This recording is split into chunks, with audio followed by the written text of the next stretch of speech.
안녕하십니까. 수요잡담입니다. 오늘 온라인 성서공부 84번째 시간입니다. 그리고 구약 성서는 어떤 책이고 왜 그 책을 읽어야 할까라는 주제로 진행되는 7번째 시간이 되겠습니다. 지난주에는 지혜서에 해당하는 잠언과 욥기 이 두 권의 책에 대해서 살펴봤고, 오늘은 그 지혜서 3권 중에 마지막 책인 전도서 그리고 룻기에 대해서 말씀드리겠습니다.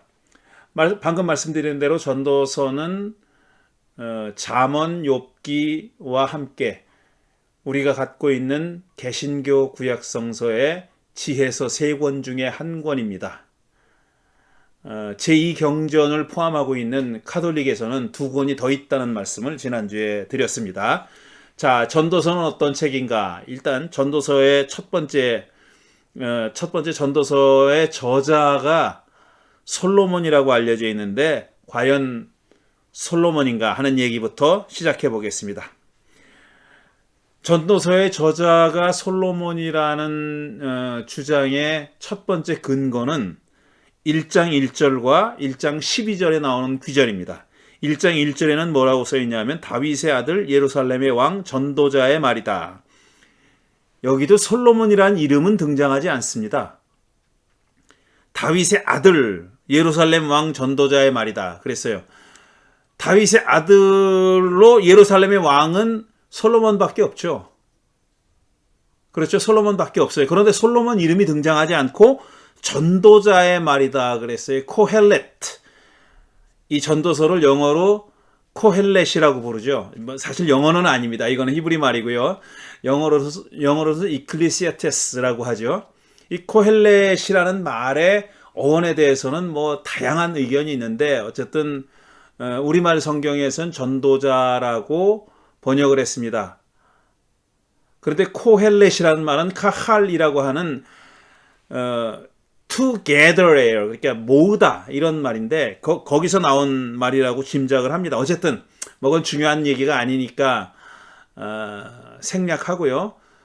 어쨌든 전도자라고 이름을 부른 것은 조금 저는 이해를 못하겠어요. 전도자, 도를 전하는 전도사, 전도자 이런 뜻인지 모르겠습니다.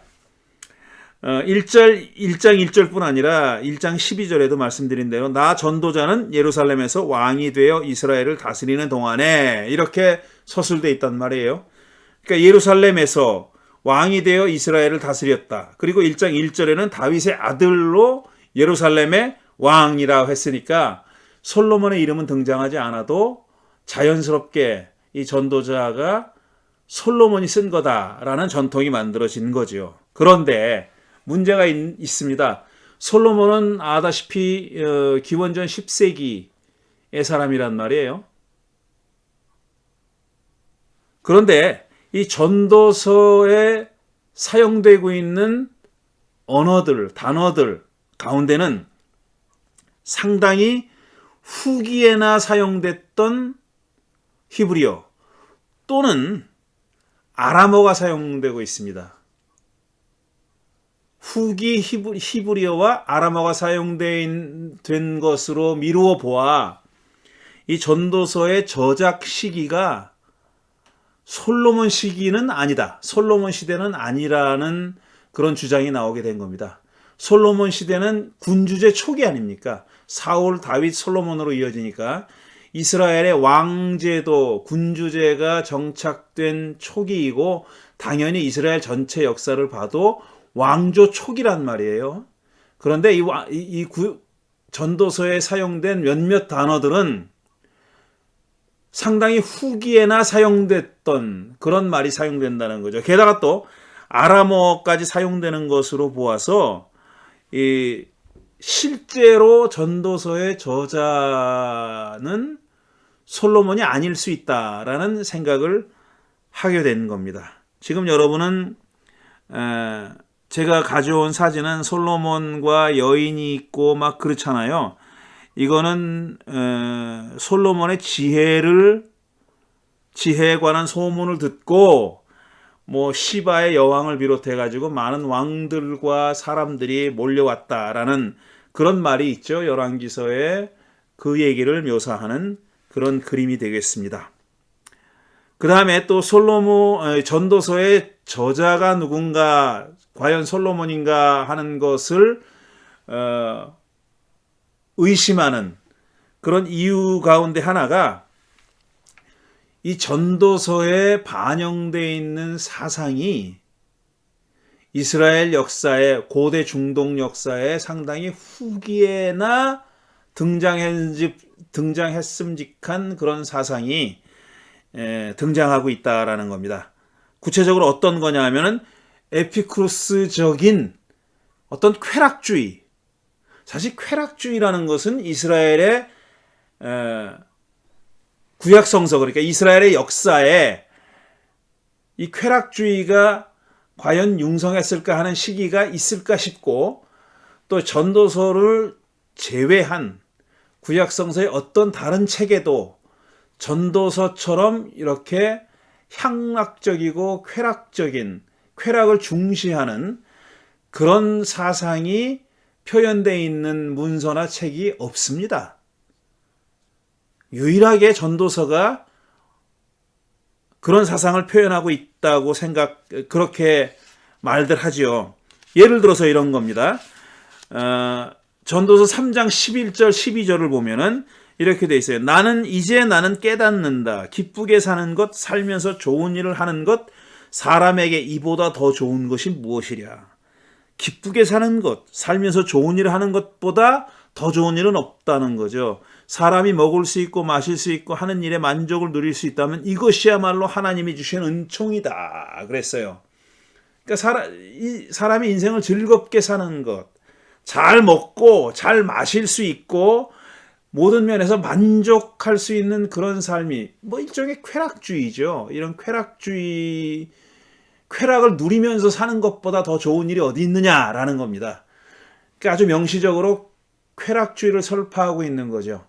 물론 에피쿠로스의 쾌락주의라는 것이 흔히 생각하는 식으로 향락에 빠져가지고 주지육림에 빠져서 그런 쾌락이 아닙니다. 그런 내용이 아니죠. 지금 얘기하고 있는, 예를 든 전도서가 말하는 정도의 그런 쾌락을 얘기하는 겁니다. 에피쿠로스의 쾌락주의라는 것도 그런 건데, 그런 사상이 여기 반영되어 있다는 거죠. 반영되어 있는 것으로 보인다는 거죠. 그렇다면은 이 전도서가 상당히 후기의 작품이고, 따라서 솔로몬의 저작이 되기는 어렵다라는 얘기입니다. 지금 사진에 보여드리는 분이 바로 에피쿠로스입니다.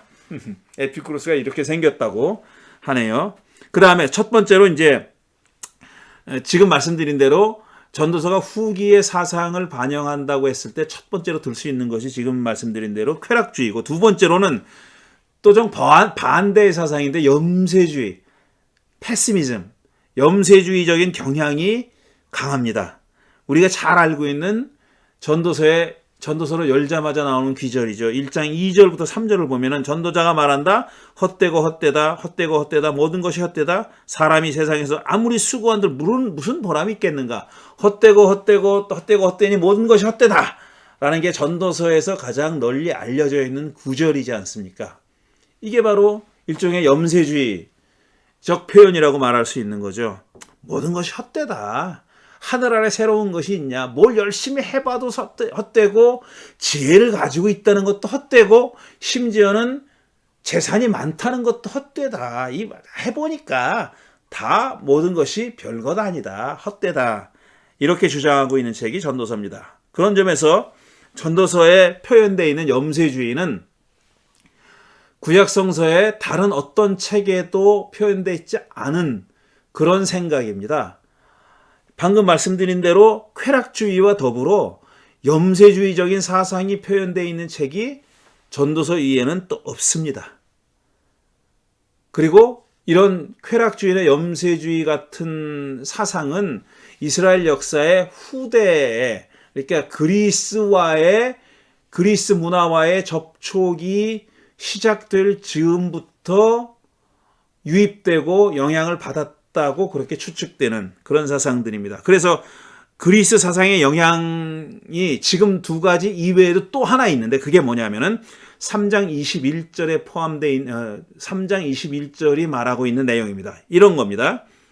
사람의 영은 위로 올라가고 짐승의 영은 아래 땅으로 내려간다고 하지만 누가 그것을 알겠는가? 자, 사람의 영은 위로 올라가고 그렇게 하늘로 올라가고 짐승의 영은 땅에 묻힌다. 이게 그리스적인 사상이라는 겁니다. 영혼이 불멸하고 영혼은 이제 어떤 다른 곳으로 가고 육체는 또 다른 곳으로 가고 이게 일종의 이원론이죠. 이 이원론은 이스라엘의 역사에 있어서 사상사에 있어서 상당히 후기에 드러난 사상이거든요. 그것도 사실상 무슨 자생적인 면이 없다고 볼 수는 없지만 외래로부터 바깥으로부터 들어온 유입된 사상에 영향을 받은 겁니다. 그것도 상당히 후대의 영향을 받은 거죠. 이런 것들을 종합해 보면은 이 전도서는 기원전 10세기 인물인 솔로몬의 저작이라기보다는 그보다 훨씬 후대 수백 년, 6, 700년 후대에 기원전 한 3세기경에 만들어진 저작이고 문서라고 추측하는 것이 옳겠다라는 겁니다. 그러니까 전통적으로는 이 전도서의 저자가 솔로몬이라고 말들 하지만 그리고 전도서 안에 특히 1장에 그렇게 추정될 수 있는 서술들이 있지만 그 내용을 잘 살펴보면은 솔로몬 혹은 솔로몬 시대의 저작이라고 보기보다는 그보다 수백 년 후에 포로기 말기나 아니면은 그리스의 영향을 받았던 그 시절 한 기원전 3세기경의 저작이라고 보는 것이 더 타당하다라는 겁니다. 물론 이 전도서를 지금 한 절 한 절 읽어가면서 얘기하는 것이 더 좋겠지만 시간 관계상 그렇게는 못하고요. 전도서에 표현되어 있는 특별한 독특한 사상들 몇 가지를 제가 짚어보겠습니다. 일단 전도서 하면 가장 먼저 떠오르는 귀절은 헛되고 헛되고 헛되며 헛되니 모든 것이 헛되다. 이 헛되다는 얘기입니다. 이 전도서는 이렇게 모든 것이 부질없고 헛되다라는 얘기가 반복해서 등장합니다. 여러 번 반복해서 등장하는데 정말 중요한 것은 뭐냐면은 왜 이 전도서의 저자는 전도자라고 부르겠습니다. 이 전도자는 물론 이 전도서라는 이름이 붙여져 있기 때문에 전도자라고 이름을 붙인 거지만 이 전도서의 저자를 이 화자를 전도자라고 붙인 거지만 이 전도자는 왜 모든 것이 이렇게 헛되다고 말하느냐 하는 겁니다. 그 이유가 뭐냐 하는 거죠. 왜 이 사람한테는 이렇게 모든 것이 헛될까? 왜 이렇게 헛되다고 강조할까? 줄기차게 강조할까? 그 이유가 뭘까 하는 겁니다. 그 이유는 이겁니다. 지금 제가 2장에서부터 2장 14절에서 16절 말씀을 읽어 드릴 텐데 여기에 답이 있습니다. 슬기로운 사람은 제 앞을 보지만 어리석은 사람은 어둠 속에서 헤맨다는 것. 이런 것은 벌써부터 알고 있다. 지혜 있는 사람에게나 어리석은 사람에게나 똑같은 운명이 똑같이 닥친다는 것도 알고 있다. 그래서 나는 스스로에게 물었다. 어리석은 사람이 겪을 운명을 나도 겪을 터인데 무엇을 더 바라고 왜 내가 지혜를 더 얻으려고 애쓰는가. 그러니까 모든 사람들이 다 똑같은 운명의 길을 갈 터인데 결말은 다 똑같은데 뭐하러 그렇게 지혜를 가지려고 애쓰느냐 하는 겁니다. 그렇게 얘기하는 거죠. 내가 뭘 더 바라고 왜 내가 지혜를 더 얻으려고 애쓸 이유가 뭐가 있겠느냐라는 거죠. 그리고 나 스스로 대답하였다. 지혜를 얻으려는 일도 헛되다. 사람이 지혜가 있다고 해서 오래 기억되는 것도 아니다. 지혜가 있다고 해도 어리석은 사람과 함께 사람들의 기억에서 영원히 사라져버린다. 슬기로운 사람도 죽고 어리석은 사람도 죽는다. 이겁니다, 바로. 왜 이 전도자는 모든 것이 헛되다고 얘기하냐면 죽으면 끝난다라는 거고요. 슬기로운 사람이나 어리석은 사람이나 부자나 가난한 사람이나 많은 권력을 가지고 있는 사람이나 권력이 없는 사람이나 똑같이 다 죽는다는 겁니다. 그런 점에서 모든 사람의 결말은 공평하다는 겁니다. 그러니 권력을 가지려고 아둥바둥 하는 게 무슨 필요가 있는 일이며 돈을 많이 가지려고 재산을 많이 가지려고 애쓰는 것 또한 무슨 소용이 있는 일이며, 지혜를 가지려고 열심히 애쓰고 공부하고 성찰하고 배우고 하는 것이 또 무슨 소용이냐는 겁니다. 그 모든 것이 다 헛되다라고 얘기하는 겁니다. 그러니까 전도서가 헛되고 헛되다라고 얘기하는 이유는 뭐냐 하면은 모든 사람들이 똑같은 길을 가고 같은 결말에 도달하기 때문에 그렇다는 얘기입니다. 이게 전도서에 독특하게 표현되어 있는 하나의 사상이고, 두 번째로는 전도서가 표현하는 역사관이 매우 독특합니다. 이게 다른 어떤 구약 성경이 말하는 다른 어떤 구약 성경의 책들에 전제되어 있는 그런 역사관과는 상당히 다른 역사관이 이 전도서에 표현되어 있습니다.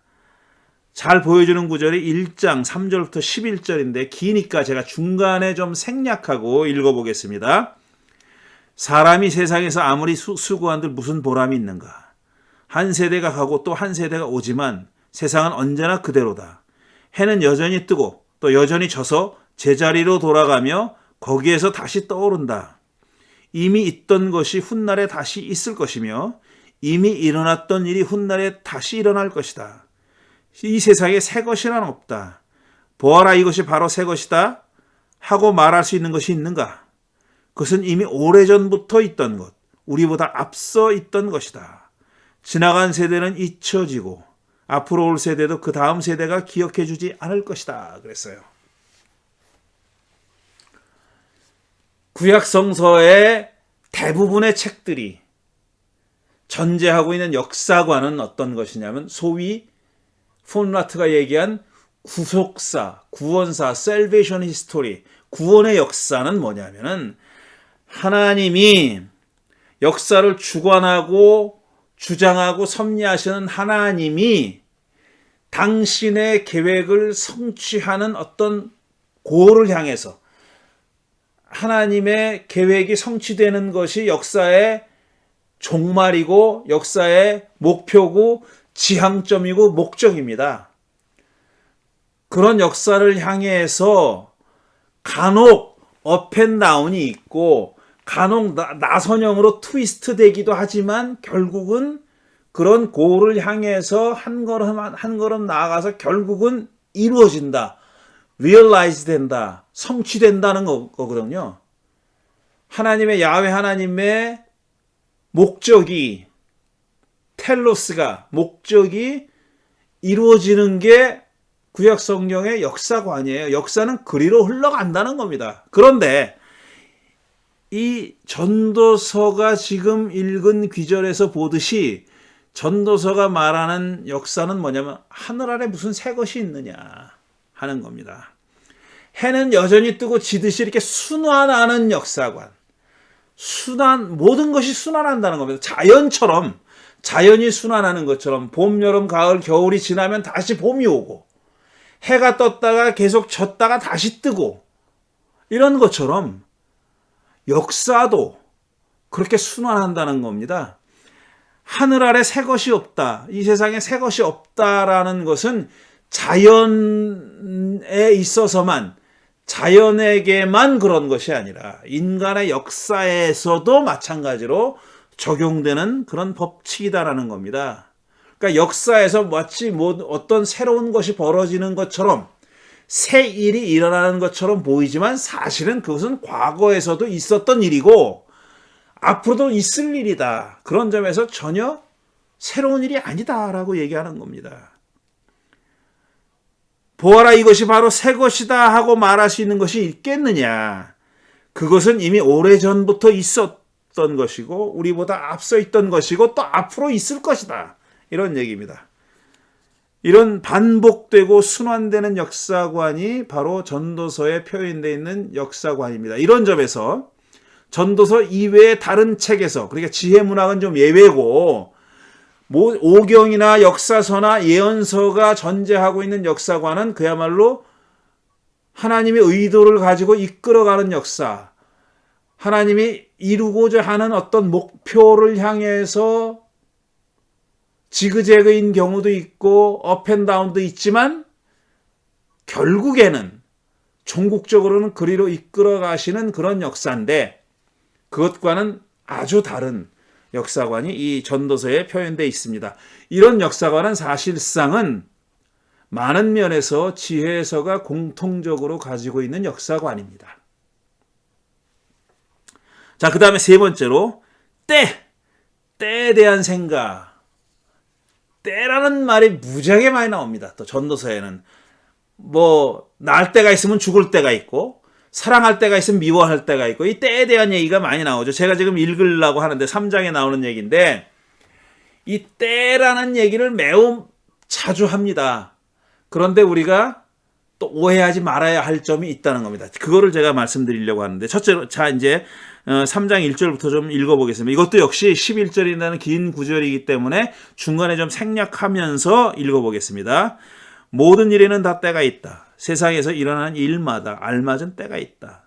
태어날 때가 있고 죽을 때가 있다. 심을 때가 있고 뽑을 때가 있다. 죽일 때가 있고 살릴 때가 있다. 죽일 때가 있고 또 살릴 때가 있다. 죽일 때도 있답니다. 뭘 죽이는지 모르지만 어쨌든 죽일 때가 있고 살릴 때가 있다. 허물 때가 있고 세울 때가 있다. 울 때가 있고 웃을 때가 있다. 통곡할 때가 있고 기뻐 춤출 때가 있다. 때에 대한 얘기가 계속 이렇게 반복되는데 더 진행됩니다. 더 앞으로 더 서술되지만 뚝 띄어서 사람이 애쓴다고 해서 이런 일에 무엇을 더 보탤 수 있겠는가.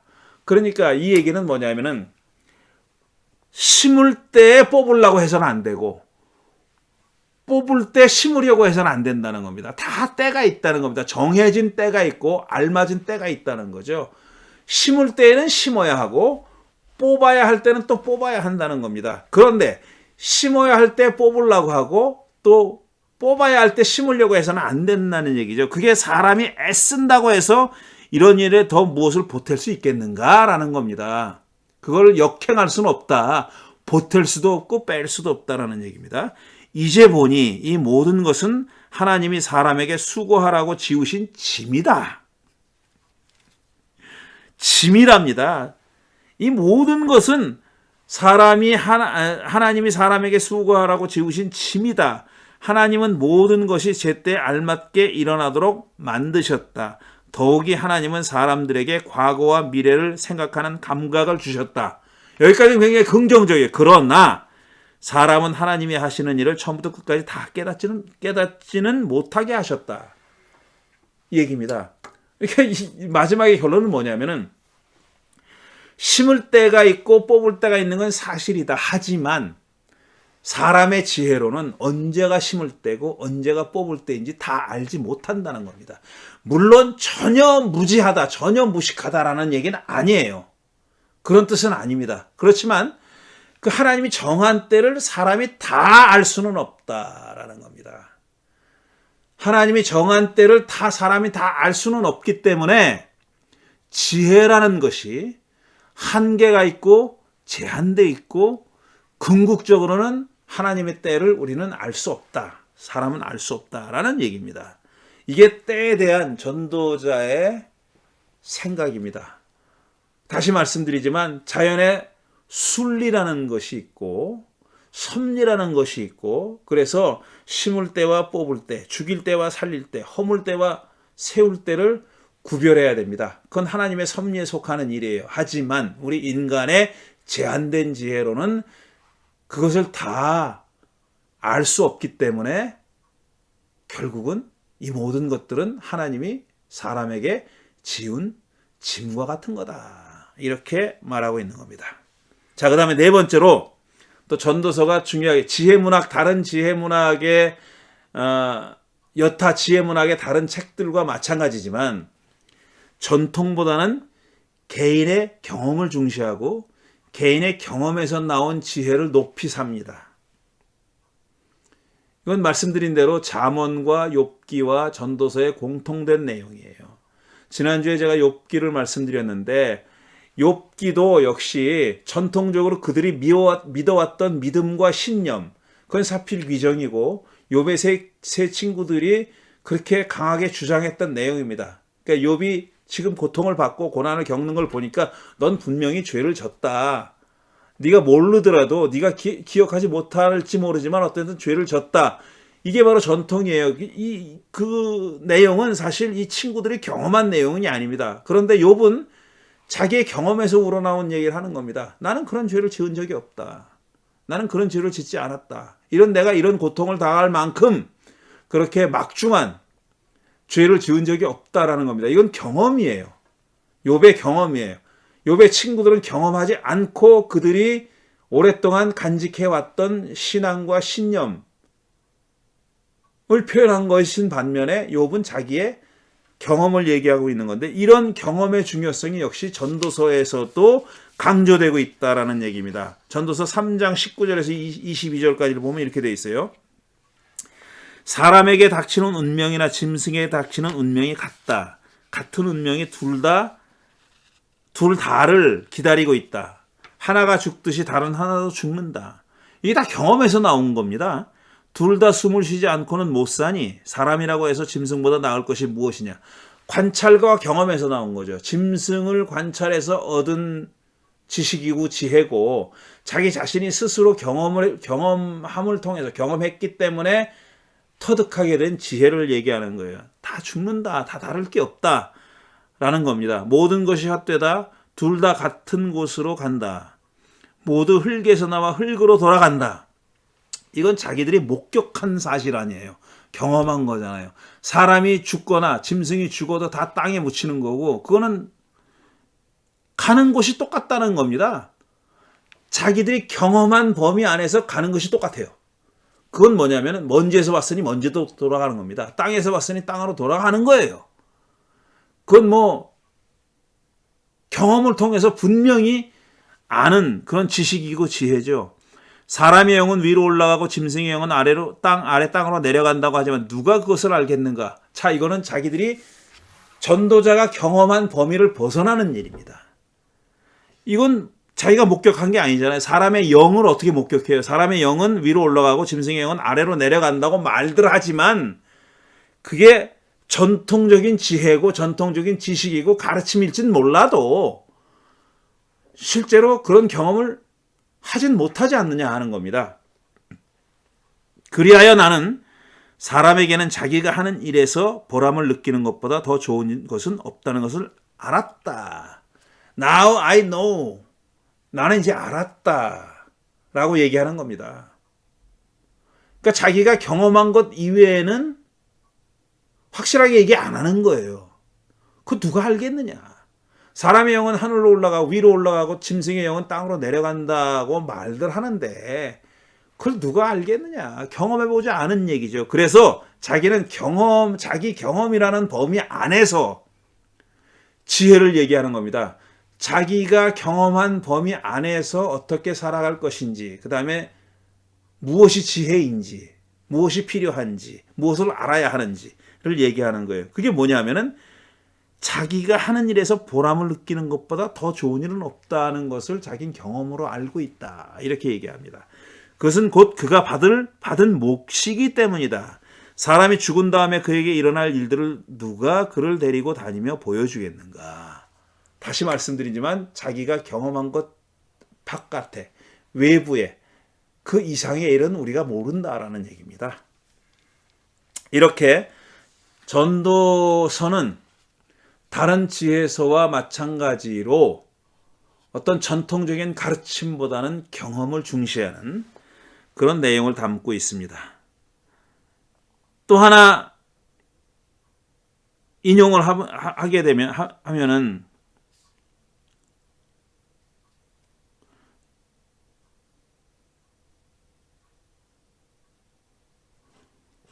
그 다음에 인용해 보겠습니다. 헛된 세월을 사는 동안에 나는 두 가지를 다 보았다. 의롭게 살다가 망하는 의인이 있는가?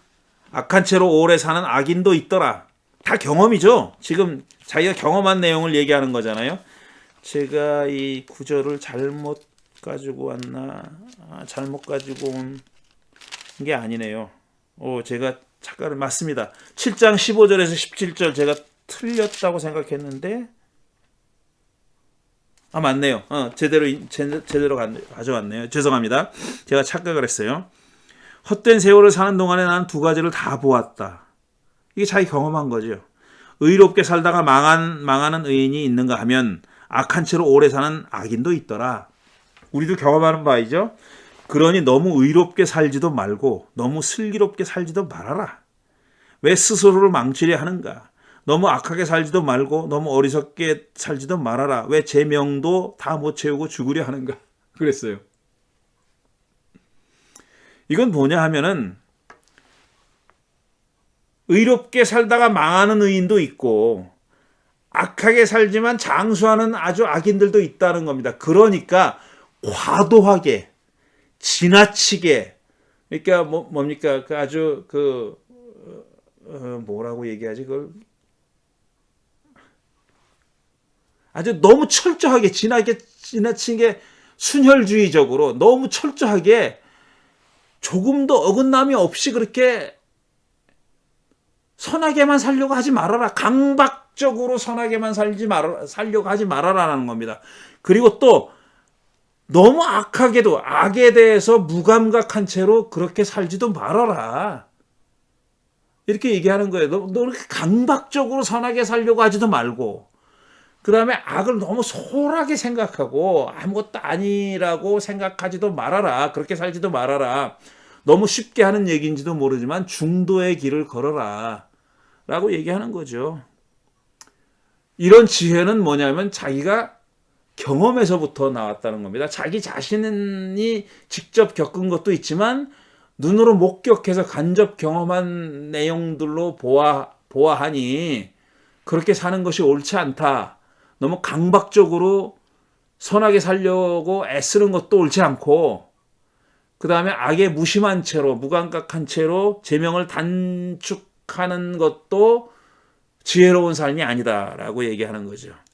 이런 내용들이 전도서에 담겨 있습니다. 그러나 지금 말씀드린 이런 내용들은 사실 구약성서 전체의 어떤 사상, 믿음에 비추어서는 굉장히 이단적인 믿음이죠. 다른 구약성서의 다른 책에 표현되어 있는 사상과는 정말 상응하지 않는 그런 내용입니다. 구약성서 어느 책에 이런 쾌락주의적이거나 아주 패시미스틱한 거나 염세주의적인 그런 생각들이 표현되어 있는 책이 어디 있어요? 그런 책 없습니다. 그리고 역사관에 있어서도 이렇게 반복적이고 순환적인 역사관을 바탕에 깔고 있는 그런 책이 없어요. 말씀드린 대로 Salvation History, 구원사라는 것은 하나님이 목적을 가지고 목적에 이르기까지 계속 섭리하고 인도해 나간다는 그런 역사관이고 그런 가운데서 하나님과 인간 간의 relationship, 관계와 상호작용을 통해서 그리로 한 걸음 한 걸음 나아간다는 겁니다. 물론 다시 말씀드리지만 트위스트 되는 그런 대목도 있고 그 다음에 업앤다운도 있지만 궁극적으로는 그리로 간다, 고울로 간다는 거거든요. 그런 역사관과는 아주 상반되는 어울리지 않는 그런 반복적이고 순환적인 역사관을 가지고 있는 책이 바로 전도서입니다. 이런 등등을 보면은 전도서는 구약성서 전체의 사상에 비추어서 매우 독특한, 좋게 말하면 독특한, 아니면 이단적인, 예외적인, 아주 상반되는 그런 사상을 가지고 있는 겁니다. 근데 이런 것들도, 이런 사상도 어디서부터 비롯된 거냐 하면은 이스라엘 백성들이 집단적으로 경험했던 집단 경험에서부터 나온 겁니다. 자기들이 전통적으로 가져왔던 신념 체계, 신앙, 신학 이런 것이 역사의 매 케이스에 매 순간에 그대로 적용되지 않고 실현되지 않는다는 것을 경험한 거예요. 그들이 집단적으로 경험했기 때문에 다른 방향으로 사고를 하게 된 거고 그런 사고의 결과가 바로 욥기고 전도서고 그런 겁니다. 욥기는 아주 적극적으로 그런 하나님의 그 섭리에 특히 정의, 제다카, 저스티스에 관해서 하나님의 정의에 프로테스트하는 저항하는 그런 문학이라면 이 전도서라는 책은 그런 모든 것들이 다 궁극적으로는 헛되다 라고 설파하는 그런 문학입니다. 일종의 저항 문학인데, 욥기와 전도서는 일종의 저항 문학인데 저항의 내용과 방향이 다른 겁니다. 그런데 그렇게만 놔둬서는 안 되겠다는 생각을 이 전도서의 최종 편집자가 했던 모양이에요. 이게 어떤 그 정리되는 마무리를 잘 짓지 않으면은 이거 완전히 어긋나가는 게 마무리가 되어서는 안 되겠다, 결말이 되어서는 안 되겠다고 생각했던 것 같아요. 전도서의 최종 편집자는 그렇게 생각했던 것 같아요. 그래서 맨 마지막 장인 12장에는 일종의 전통적인 신학, 전통적인 신앙, 구약성서의 전통적인 신앙을 강조하는 것으로 마무리를 집니다. 그게 바로 창조주를 기억하라는 주장이에요. 12장 1절부터 8절 보면은 조금 읽어보겠습니다. 12장 마지막 장인데요. 1장부터 1절부터 8절을 보면은 젊을 때에 너는 너의 창조주를 기억하여라. 고생스러운 날이 오고 사는 것이 즐겁지 않다고 할 나이가 되기 전에, 해와 빛과 달과 별들이 어두워지기 전에, 먹구름이 곧 비를 몰고 오기 전에 그렇게 하여라.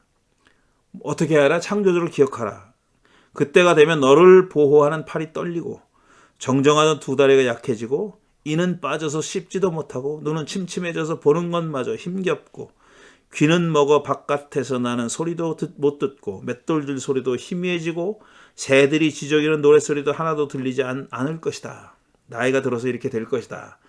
조금 띄어서 이렇게 결론 짓고 있죠. 육체가 원래 왔던 흙으로 돌아가고 숨이 그것을 주신 하나님께로 돌아가기 전에 내 창조주를 기억하여라. 전도자가 말한다. 헛되고 헛되다. 모든 것이 헛되다. 이렇게 돼 있어요. 헛되고 헛되다는 것을 다시 한번 강조하지만 그 직전에, 늙기 전에, 젊었을 때 창조주를 기억하라고 강조하고 있는 겁니다. 이거는 아직까지 얘기해 왔던 그런 염세적이고 쾌락주의적인 생각과는 다른 거예요. 일종의 다른 그 전통적인, 구약성서의 전통적인 신학을 다시 한번 얘기하고 있는 겁니다. 그리고 또 있습니다. 그 다음에 나오는 12절부터 14절 보면은 한마디만 더 하마. 나의 아이들아 조심하여라. 책은 아무리 읽어도 끝이 없고 공부만 하는 것은 몸을 피곤하게 한다. 할 말은 다 하였다. 결론은 이것이다. 하나님을 두려워하여라. 그분이 주신 계명을 지켜라. 이것이 바로 사람이 해야 할 의무다. 하나님은 모든 행위를 심판하신다. 선한 것이든 악한 것이든 모든 은밀한 일을 다 심판하신다. 이 마지막 말은 이게 전도서인지 신명기인지 헛갈리게 만드는 그런 구절입니다. 이걸 그냥 출전을 밝히지 않고 이걸 읽어드리고 이게 어디서 나온 귀절인지 한번 추측해 보십시오라 그러면은, 그렇게 얘기하면은 내용을 알고 전도서에 나오는 귀절이다라고 말하는 사람보다는 신명기나 뭐 출애굽기나 아니면 예언서들 중에 하나를 들 분들이 많을 거예요. 그렇게 구약성서의 가장 기본적인 신학, 계명을 지켜라. 하나님을 두려워해라. 물론 하나님을 두려워하라는 건 지혜서의 특징적인 신학이기도 합니다. 하지만 그것이 지혜서에만 있는 건 또 아니란 말이에요. 게다가 그 뒤에는 그분이 주신 계명을 지켜라 그랬어요. 계명을 지키라는 말이 이 전도서에는 거의 등장하지 않습니다. 이건 그야말로 전통적인 신학의 트레디셔널한 신학입니다. 구약성서에. 그런 전통과는 상당히 거리를 두고 얘기했던 이 전도서의 전도자가 맨 마지막 대목에 와서는 다시 전통적인 신학을 강조하는 그런 것으로 마무리한다는 것이죠. 그분이 주신 계명을 지켜라. 이것이 바로 사람이 해야 할 의무다. 게다가 또 하나님은 모든 행위를 심판하신다. 선한 것이든 악한 것이든 모든 은밀한 일을 다 심판하신다 그랬어요. 근데 그 전에는 뭐라 그랬어요? 선한 사람이 다 선하게 되지는 않는다. 악한 사람이 더 장수하는 경우도 많다. 이렇게 얘기했잖아요. 하나님이 심판하시면 그런 일이 안 일어나야 되죠. 근데 그런 일이 일어나고 있다는 것을 자기 경험으로도 알고 그걸 얘기했는데 지금 맨 마지막에 와서는 하나님은 다 심판하신다 그랬어요. 그러니까 앞의 내용과 맞지 않는 거죠. 그래서 이 전도서를 연구한 학자들은 왜 이렇게 전통적인 신학을 강조하는 것으로 마무리를 지을까? 그 앞에 말한 내용들이 너무나도 파격적이고 충격적이고 이단적인 내용이기 때문에 그것을 어떻게 좀 중화시키고 좀 톤 다운하기 위해서 전통신학을 맨 마지막에 강조했다라고 그렇게 추측하는 학자들이 대부분입니다. 이런 내용이 전도서에 적혀 있습니다. 전도서가 12장이에요. 12장밖에 되지 않으니까 한 번에 그냥 그야말로 한 정독하면 한 30분이면 다 읽을 수 있는 정도의 분량입니다. 그러니까 전도서를 꼭 한 번 혹은 그 이상 읽어보시기 바라고, 읽으시면서 제가 지금 말씀드린 전도서의 사상, 내용, 메시지 이런 것들을 염두에 두시면서 정독해 보시기 바랍니다. 그럼 이제 룻기에 대해서 말씀드리겠습니다. 룻기, 그 다음에 에스더, 요나서 이런 것들이 이제 유대교의 성경 분류의 법에 따르면 따로 분류가 돼 있어요. 다니엘, 룻기, 요나서, 그 다음에 또 에스더 이런 책들이 따로 분류가 되어 있는데요. 그 중에 한 권이 바로 룻기입니다. 우리가 갖고 있는 그 그리스도교의 성경에서는 창세기, 출애굽기, 레위기, 민수기, 신명기, 여호수아, 사사기, 그 다음에 룻기가 나옵니다. 그 다음에 사무엘, 상하 이렇게 이어지는데 룻기가 그리스도교의 분류에 의하면 역사서에 들어가 있어요. 그런데 유대교의 분류법에 따르면 이게 역사서에 들어가 있지 않아요. 메길롯이라고 하는 다섯 권의 책 안에 들어가 있습니다. 이건 그야말로 성문서, 라이팅스라고, 타나크라고 했을 때 케투빔 안에 들어있는 겁니다. 타낙, 그러면 토라, 느빔, 케투빔이거든요. 그러니까 오경, 예언서, 문서, 성문서 이렇게 되어 있는데 타나크라고 하죠. 그래서 그 케투빔 안에 들어가 있는 그런 책입니다. 역사서가 아니라는 얘기죠. 물론 유대교 성경에는 역사서라는 분류가 없기도 하지만 말이죠. 자, 룻기는 이게 또 문제가 많은 귀절인데, 이거는 이제 룻기를 그야말로 벌어진 일, 일어난 일을 역사적으로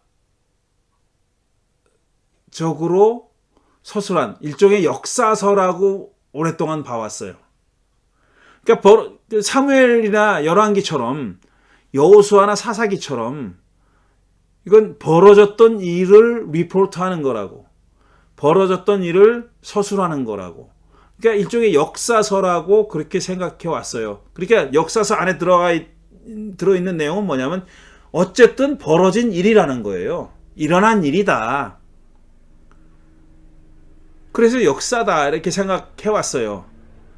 그런데 요즘 그렇게 생각하는 사람은 거의 없습니다. 룻기는 역사적인 사건을 담고는 있지만 사실은 만들어낸 이야기다라는 겁니다. 무슨 벌어진 일을 벌어진 그대로 전하려고 하는 그런 의도를 가지고 쓴 책이 아니라 특정한 역사적인 배경 하에서 그 배경 하에서 일어났음직한 일을, 그러니까 배경은 역사적이에요. 그렇지만 그 책이 전하는 사건은 실제로 벌어진 일이 아니라 어떤 특정한 메시지를 전하기 위해서 만들어낸 이야기다라는 겁니다. 그래서 이걸 노벨라라고 합니다. 노벨라. 번역이 좀 까다로운데 그래서 단편 소설이라고 번역을 많이 해요. 근데 소설이라고 얘기하면 성경에 무슨 소설이 있어? 꾸며낸 얘기란 말이야? 픽션이야? 그러면 밸류가 이제 가치가 떨어진다고 생각하거든요. 그래서 이 말을 잘 안 쓰고 지금도 안 쓰는 사람들이 있어요. 지금도 안 쓰는 그 신학자들이, 구약학자들이 많지는 않지만 있습니다. 그러나 일단 우리가 갖고 있는 구약 성서의 문서들은 그 문서가 어떤 장르에 속해 있느냐 하는 것을 확증하는 것이 그 문서를 해석하는데 제일 중요합니다. 첫 번째로 해야 할 일이 그거예요. 장르를 정하는 겁니다. 근데 이 일이 실제로 벌어진 일을 가급적이면 있는 그대로 전하려는 목적을 가지고 쓴 책이냐, 아니면은 특정한 역사적인 배경 하에서 일어났음직한 일을 꾸며낸 거냐, 만들어낸 이야기냐, 픽션이냐라고 생각하는 건 전혀 다른 얘기입니다. 그 문서가 갖고 있는 메시지를 이해하는데도 굉장히 차이를 낳습니다. 역사로 보느냐, 아니면 픽션으로 보느냐, 굉장히 차이가 나요. 근데 이 책은 요나서도 그렇고요. 이 룻기는 노벨라입니다. 그러니까 만들어낸 이야기라는 거예요. 꾸며낸 이야기라는 겁니다. 대표적인 노벨라가 요셉 이야기, 창세기에 나오는 요셉 이야기, 37장 이하입니까?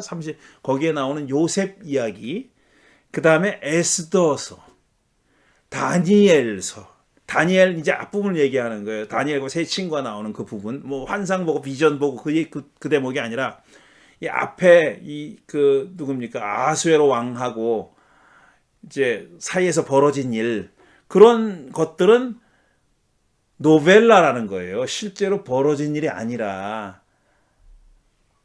그렇지만 그렇다고 해서 성경으로서의 가치가 떨어진다는 얘기는 아닙니다. 성경으로서의 구약성서의 가치는 역사적으로 벌어진 사건이기 때문에 얻어지는 게 아니에요. 그 문서가 갖고 있는 메시지가 무엇이냐에 따라서 얻어지는 겁니다. 거기에 좌우되는 것이지, 그게 실제로 벌어진 일이냐, 아니면은 역사적인 배경은 분명한데, 그리고 그 있음직한 사건을 적은 거는 분명한데, 그렇다고 해서 벌어진 일을 그대로 전한 게 아니라 만들어낸 이야기라고 해서 그것이 성경으로서의, 하나님의 말씀으로서의 가치가 평가절하되는 건 아니다. 이거를 그렇게 이해하는 게 수백 년 걸린 겁니다. 그래서 요셉 이야기나 에스더, 다니엘, 룻기, 요나서 같은 책들이 바로 노벨라고, 단편 소설이고, 제2경전, 카톨릭의 제2경전에 있는 토빗이나 유딧 같은 책들도 역시 같은 장르에 속하는 그런 얘기입니다. 그러니까 룻기를 읽을 때 이게 역사적으로 일어난 사실이다라는 관점에서 읽지 말고, 이 얘기가 왜 있을까, 무슨 메시지를 전하려고 여기 있을까라는 그런 시각으로 읽어야 된다는 얘기입니다. 그래서 시대적 배경을 보면은 실제로 이 글이 노벨라로서의 룻기가 놓여져 있는 역사적인 자리는 사사시대예요. 그래서 사사기 다음에 나온 겁니다. 이 책이 사사시대로 돼 있어요. 그렇지만 그 내용을 잘 읽어보면 이 룻기에 반영되어 있는 어떤 풍습이나 사상이나 이런 것들을 다 자세히 살펴보면은 룻기는 사실상 포로기 이후에 어느 시점에 저작된, 쓰여진 문서라고 추측할 수밖에 없습니다. 왜냐하면은 룻기가 주제로 삼고 있는, 전하려고 있는 메시지가 뭐냐면 이방 여인과의 통혼, 유대인과 이방 사람들, 이스라엘 사람과 이방 사람들 사이에 결혼하는 문제가 밑바닥에 깔려 있는 거예요. 근데 이 이방 종족들과의 통혼 문제가 중요한 신학적인 주제로 부각된 시기가 언제냐 하면은 그게 이스라엘 사람들이 포로에서 돌아온 다음입니다. 에스라 느헤미야 시대예요. 기원전 5세기경 그때입니다. 그때 막 그냥 통혼한 걸 막 갈라세우고 막 그랬잖아요. 이혼시키고 그런 일이 있었잖아요. 그러니까 그때 그 즈음에 쓰여진 책일 거라고 추측하는 학자들이 많아요. 그래서 실제로 문학적인 배경은 사사시대인 걸로 되어 있지만 실제로 반영되어 있는 역사적인 상황은 포로기 이후라고 보는 것입니다.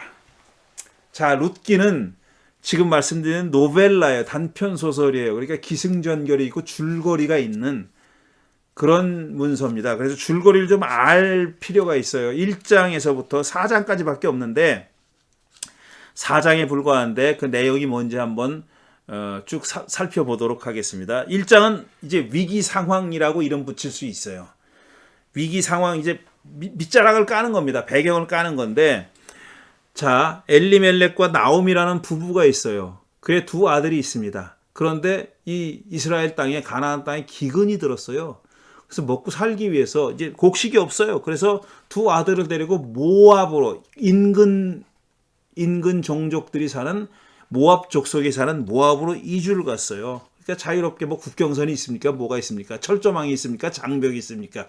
그냥 마음대로 넘나드는 겁니다. 그래서 모압으로 가서 거기서 살았어요. 그런데 거기서 사는데 이제 두 아들이 결혼을 했어요. 거기서 이제 당연히 모압 여인을 며느리로 맞아들였죠. 모압 여인이 이 엘리멜렉과 나오미의 며느리가 됐습니다. 그런데 위기가 닥쳤어요. 엘리멜렉도 죽고 두 아들도 죽고 여자만 3명이 남은 겁니다. 나오미하고 두 며느리만 남았어요. 그 중에 하나가 룻입니다. 자, 남자들이 다 죽으니까 이 사람은 과부가 됐잖아요. 3 과부가 있는 거예요. 지금 엘리멜렉 죽었으니 나오미도 과부죠. 그 다음에 두 며느리 다 과부가 됐잖아요. 그러니까 이제 나오미가 이렇게 얘기합니다. 두 며느리한테 니네 귀가해라. 니네 집으로 가라. 우리가 뭐 먹고 살 재주도 없고 지금 남자들이 다 없지 않느냐. 그러니까 니네 집으로 돌아가라라고 얘기해요. 그러니까 며느리 하나는 돌아갔습니다. 그런데 룻은 안 돌아갔다는 거죠. 하나님이 나의 하나님이고 어머님의 종족이 나의 종족입니다. 이렇게 얘기했다는 거예요. 아주 유명한 구절이죠. 그러면서 이 하나는 오르바고 하나는 룻인데 오르바는 귀가를 했어요. 그런데 룻은 나오미하고 함께 이 시댁의 고향인 베들레헴으로 유대 베들레헴으로 돌아왔습니다. 낙향한 겁니다. 모압에서 살아보려고 모압으로 갔다가 다시 돌아온 거예요. 그게 1장 내용. 2장을 보니까 이제 모압에서 베들레헴을 돌아와서 먹고 살아야 되잖아요. 그러니까 정말 어렵게 산 겁니다. 그 중에 하나가 추수하고 난 다음에 떨어져 있는 나달들을 거두어들이는 그래서 그 연명하는 그런 지경에까지 이르렀어요. 2장은 이제 룻이 보아스라는 사람하고 만나는 이야기인데요. 자, 룻이 이제 남은 이삭을 주어서 연명을 하곤 했는데 그런 룻이 보아스의 눈에 띈 겁니다. 그래서 보아스가 물어보죠. 저 여자가 누구냐? 그러니까 뭐 얘기를 해요. 설명을 하고 이제 통성명을 합니다. 그래서 둘이 알게 된 거예요. 그런데 아마 룻이 보아스의 마음에 들었던 것 같아요. 보아스가 마음을 뺏긴 것 같아요. 그래서 보아스가 룻을 특별 대우합니다. 특별 대우하니까 뭐 주위에도 알게 됐겠죠. 그리고 룻이 이제 집에 와가지고 자기 시어머니는 나오미한테 그렇게 얘기하는 거예요. 보아스라는 사람 만났는데 이러저러하다. 그랬더니 보아스가 이제 설명을 해주는 거예요. 이거 우리 친척이다. 보아스는 나오미가 룻에게 설명하는 겁니다. 보아스는 사실 우리 친척이다. 그리고 친척들이 해야 하는 의무가 있어요. 이스라엘 안에서는. 그게 사실 고엘이라는 건데 고엘 나중에 설명이 나와요. 친척이라고 얘기해 주죠. 근데 지금 나오미의 생각에는 룻하고 보아스가 좀 맺어졌으면 하는 생각을 가지고 있었던 거죠. 그래서 3장에서는 짝짓기라는 제목을 3장에다 붙일 수 있는데, 자, 둘을 이 보아스하고 룻을 맺어주려고 나오미가 이제 머리를 쓴 겁니다. 그래서 이제 다 끝나면은 너 가서 보아스 옆에서 슬며시 누워라 이렇게 얘기해요. 아주 적극적입니다. 물론 생존을 위해서이기도 했지만 이 나오미하고 룻이 굉장히 적극적으로 합니다. 그래서 어떻게 얘기하냐면 3장 7절을 보면은 이제 나오미가 얘기한 대로 한 거예요. 보아스가 실컷 먹고 마시고 나서 흡족한 마음으로 낫가리 곁에 가서 누웠다. 룻이 살그머니 다가가서 보아스의 발치를 들치고 누웠다 그랬어요. 이 발이라는 것은 히브리 말의 발은 조금 순화적인 표현이고 남성의 생식기를 가리키는 거예요. 그러니까 보아스의 발치를 들치고 누웠다라는 얘기는 어떤 성적인 결합을 하기를 시도했다라는 얘기예요. 그런 시도를 했다는 거 얼마나 적극적입니까? 지금 뭐 속되게 말하면 죽기 살기예요. 살아남기 위해서 생존하기 위해서 이런 적극적인 그 애정 표현을 한 겁니다.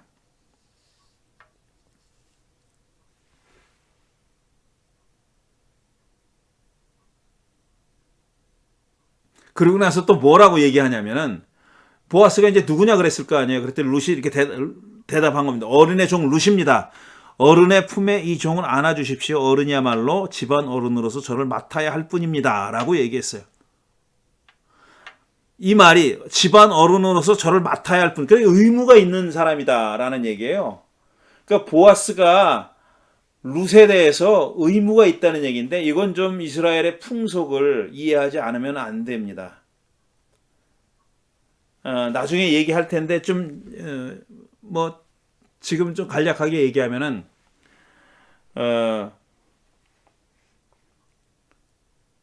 어떤 한 집안 사람이 빚을 지거나 그래가지고 땅을 뺏기거나 다른 사람한테 담보로 잡았던 땅이 이제 빚을 못 갚으면 그 사람 것이 되거든요. 그러니까 안식년이나 희년이 될 때까지는 그 사람 소유예요.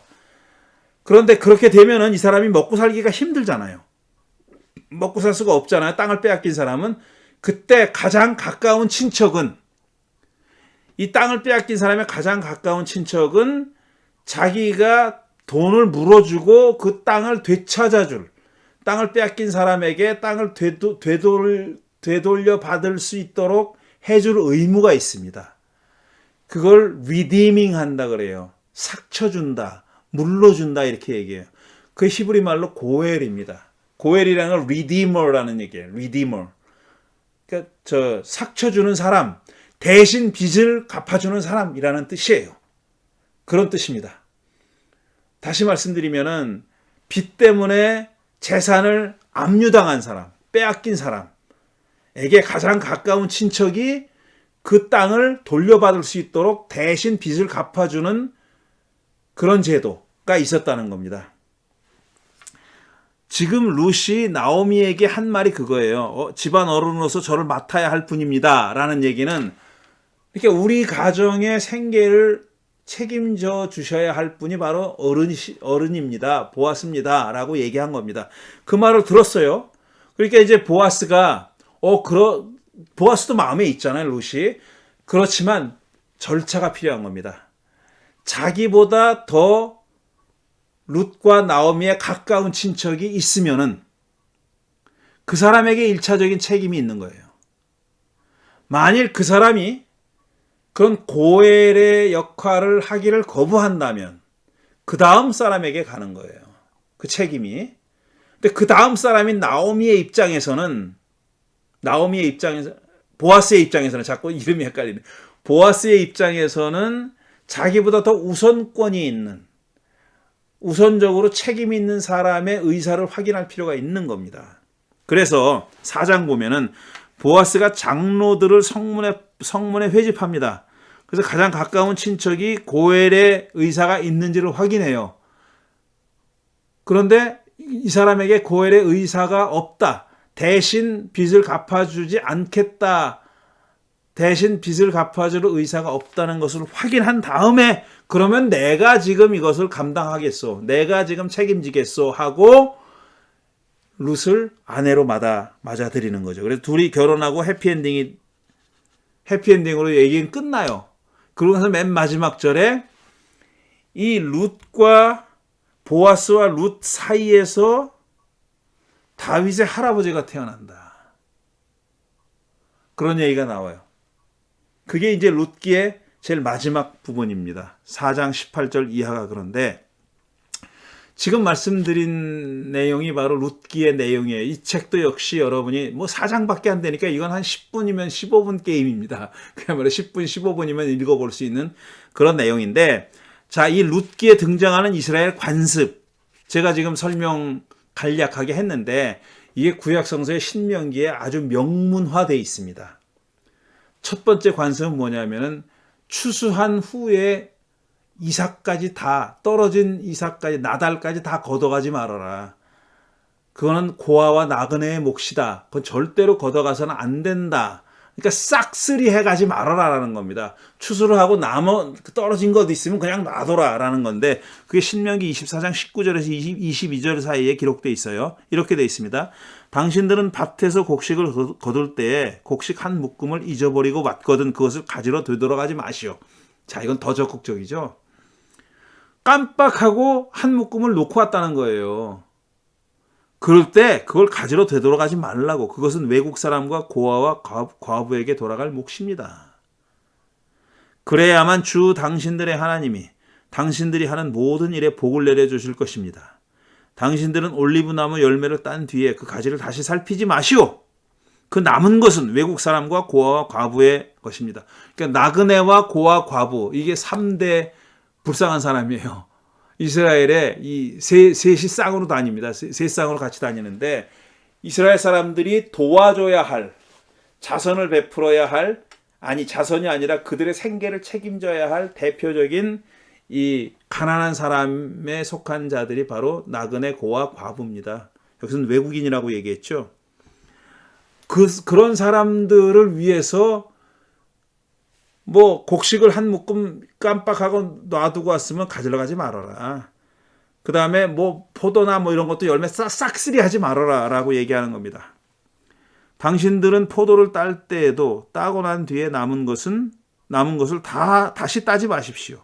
그 남은 것은 외국 사람과 고아와 과부의 것입니다. 당신들은 이집트의 땅에서 종살이 하던 때를 기억하십시오. 내가 당신들에게 이런 명령을 하는 까닭도 바로 여기 있습니다 라고 얘기했어요. 다 이렇게 종들, 말하자면 낮은 처지에 있는, 종은 아니지만 외국 사람, 고아, 과부같이 어려운 처지에 있는 사람들을 꼭 위해서 그런 것들은 남겨둬라. 왜냐하면 너희들도 에집트에서 종 아니었냐 라고 얘기하는 겁니다. 자, 지금 이렇게 이삭을 줍고 있는 그런 여인들이에요. 주로 여인들입니다. 주로 여인들이 그런 일을 했어요. 고아와 나그네들도 있지만, 외국 사람들도 있지만, 자, 이런 신명기가 규정하는 이런 일을 룻이 한 겁니다. 룻이 하는데 왜 그럼 보아스는 그렇게 싹쓸이 하지 말아라 그랬냐면, 뭐 말하지 않아도 그렇게 해야 되는 것이지만, 그렇게 이삭을 줍는, 떨어져 있는 이삭을 줍는 룻을 나오미가 보고 둘이 이제 알게 되고 결국은 결혼에까지 골이 나는 것이죠. 자, 그 다음에 이제 고엘에 관한 얘기예요. 고엘에 관한 얘기인데 그게 이제 신명기 25장 5절부터 10절에 있어요.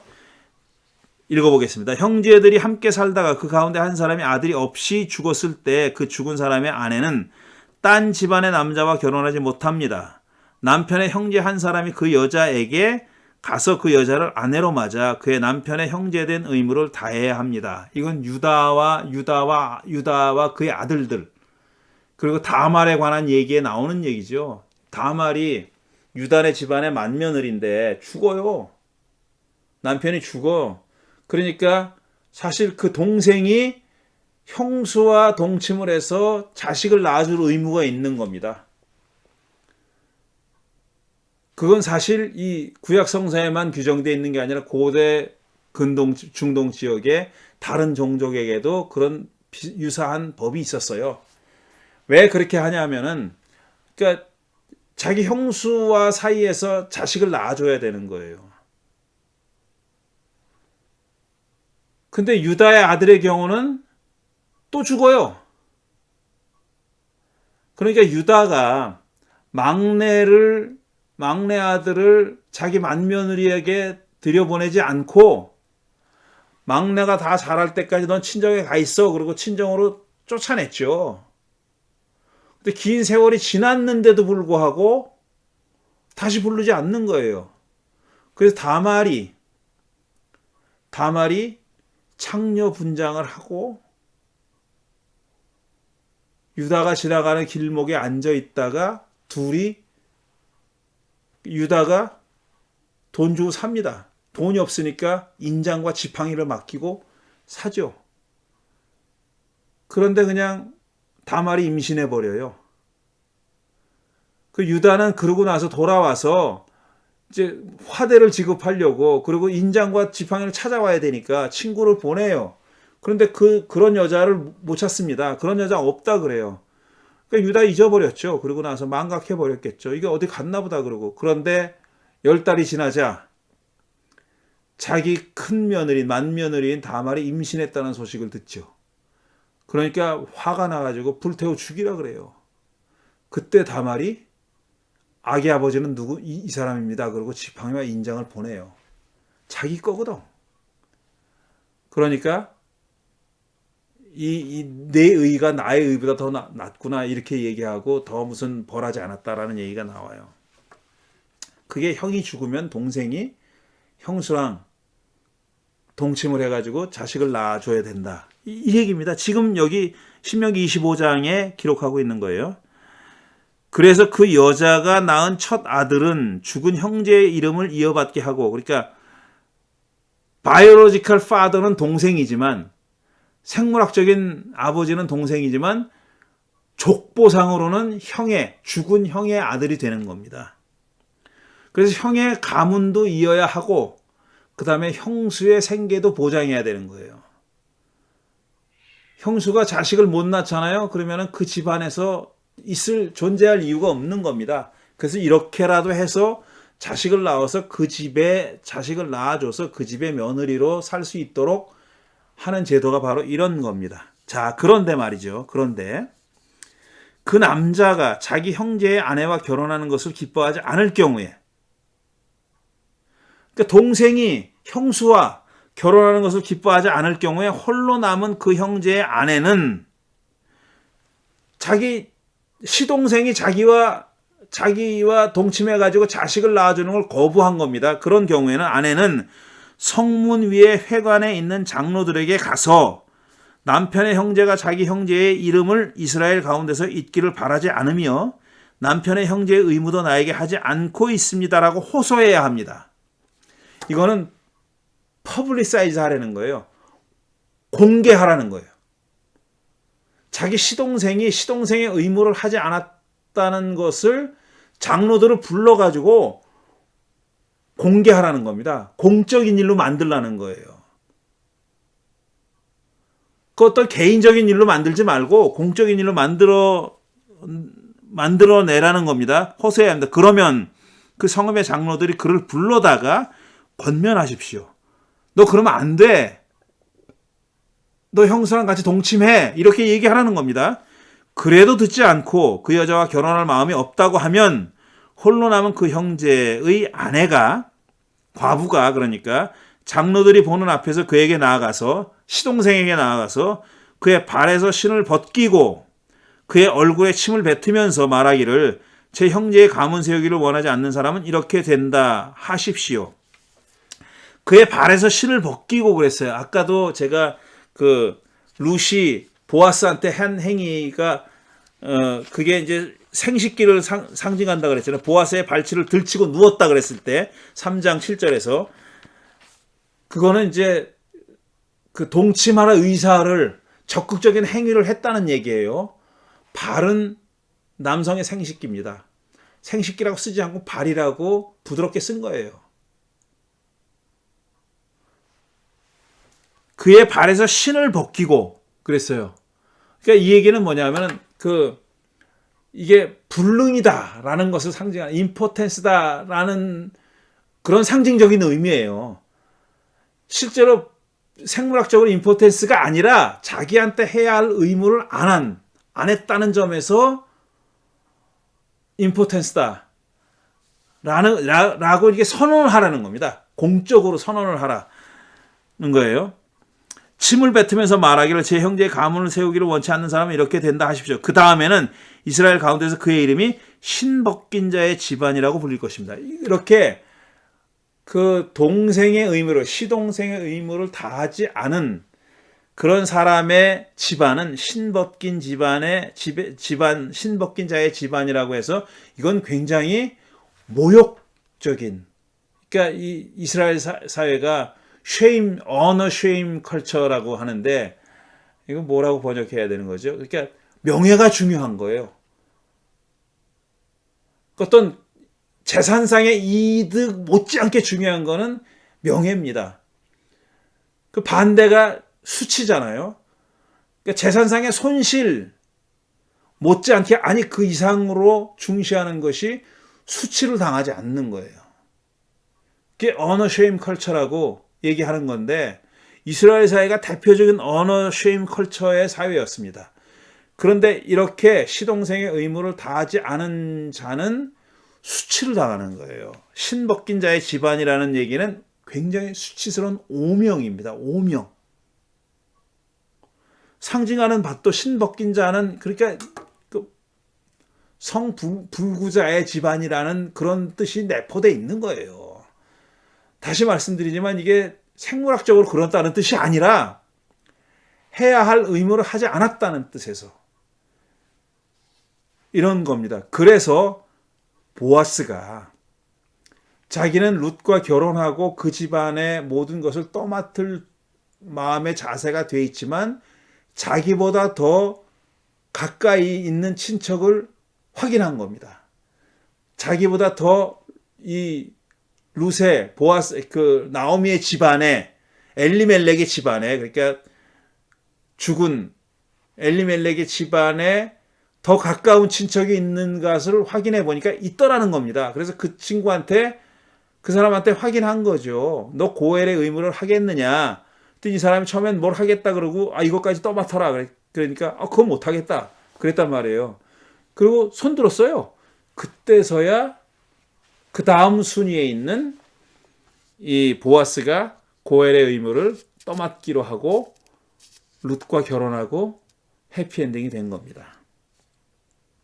이런 풍습이 여기 반영되어 있는 건데, 그렇다면 왜 도대체 룻기가 여기 있고 룻기가 말하는 것이 뭐냐, 말하고 싶은 게 뭐냐, 메시지가 뭐냐 라는 걸 가지고 학자들이 또 많은 얘기를 해왔는데, 첫째로는 이런 정도로 정리할 수 있어요. 첫째로는 다윗 왕의 족보에 모압 여인이 왜 있나 하는 것을 설명하는 겁니다. 그러니까 다윗의 할아버지가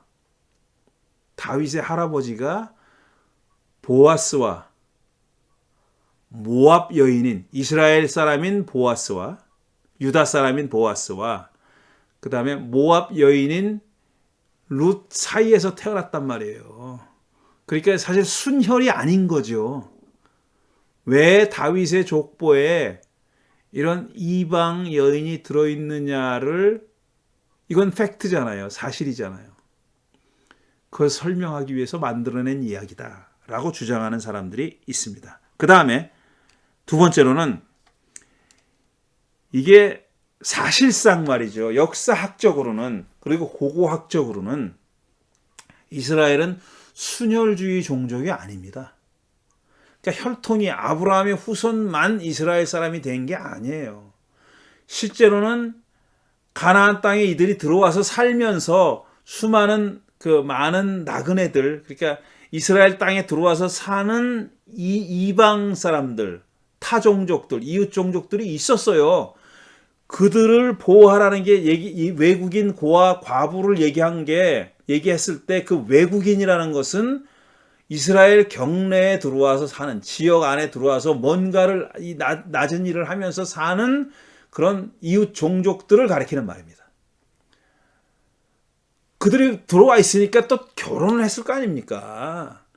그러니까 사실 순혈주의가 아니에요. 그런데 순혈주의가 아주 이데올로기적으로 이념적으로 강조된 시기는 언제냐면 포로로 바벨론에 잡혀갔던 이스라엘 사람들이 귀향한 다음이에요. 이건 언젠가도 제가 말씀드린 적이 있는데 역대기 할 때 얘기했을 겁니다. 아마 몇 주 전에. 자, 바벨론에 포로로 잡혀간 사람은 인구 비례로 보면 소수입니다. 가나안 땅에 원래 이스라엘 사람은 본토에 남아있는 사람이 훨씬 많았어요. 당연하죠. 그건 무슨 수로 그걸 다 끌고 가겠어요. 그 중에서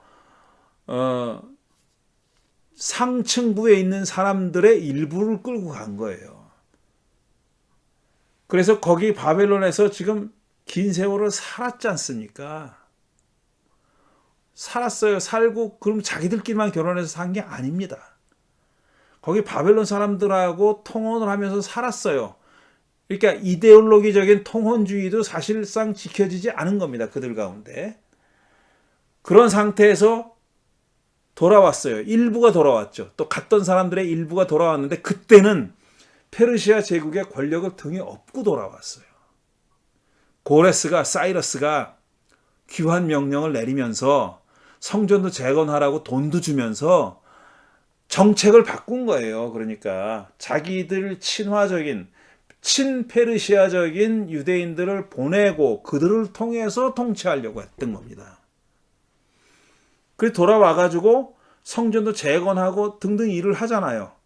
그런데 수십 년간 그렇게 포로로 살고 돌아와 보니까 이미 자기들이 가지고 있던 전에 가지고 있었던 땅에 남아있던 사람들이 거기서 경작을 하고 살아가고 있는 겁니다.